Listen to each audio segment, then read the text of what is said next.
జగన్ కి రాళ్ళు ఇసిరారంటే ఎవరు? అదేంటి చిత్రమో పాపం. ఎప్పుడు ఎలక్షన్ రాగానే ఆయనకి ఏదో ఒక గాయం జరుగుతుంది.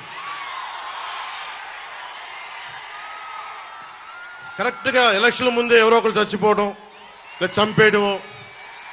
అంత హై సెక్యూరిటీ సిఐఎస్ఎఫ్ ఉన్న వైజాగ్ ఎయిర్పోర్ట్ లో 2019కి కోడికత్తితో గాయం చేశారంట అక్కడ.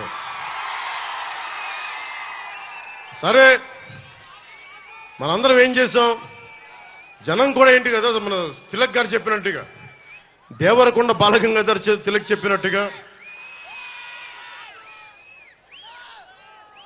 కొడవగంటి మనకి కుటుంబరావు గారు చెప్పినట్టుగా, మనందరం మధ్యతరగతి మనుషులు. మనందరికీ ఏంటంటే అధికారం ఉన్నోడు డబ్బున్నోడు ఏమి చేసినా దానికి ఒక నైతిక భాష్యం ఇస్తాం.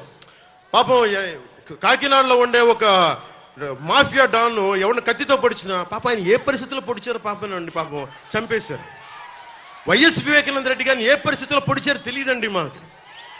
30,000 మంది ఆడపిల్లలు అదృష్టమయ్యారు. పాపం జగన్ గారు ఏం చేస్తారండి పాపం? ఇది సగటు మధ్య తరగతి మనం చేసే తప్పు. ఇది మన హక్కులను మనం తెలుసుకోవట్లేదు. జగన్ కి గాయం అయితే రాష్ట్రానికి అయ్యా గాయం. మీ జెడ్ కేటగిరీ సెక్యూరిటీ ఏం చేస్తుందా? మీ జెడ్ కేటగిరీ సెక్యూరిటీ చూసుకోరా మీరు? మరి చంద్రబాబు గారి మీద రాళ్లు కొట్టించినప్పుడు రాళ్ల వర్షమే కురిపించారా మీరు? అప్పుడు ఏమైపోయినాయి? అప్పుడు రాష్ట్రానికి గాయం జరగలేదా? అంటే మీ మీద ఇంత గులకరాయి పడితేనే గాయం అయిపోయినట్టు.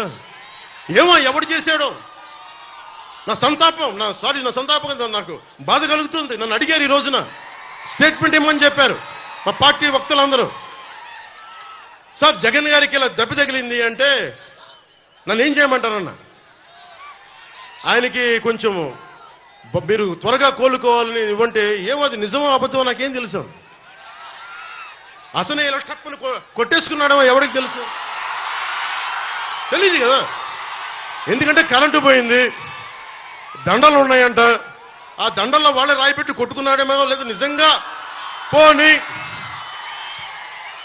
ఒకసారి నాన్నా పులి కథలాగా ఒకసారి చెప్తే బాగుంటుంది. ప్రతిసారి ఎలక్షన్ రాగానే జరిగితే నిజంగా పులి వచ్చిన నాన్నా పులి కథలాగా అది అబద్ధం అనుకుంటాం.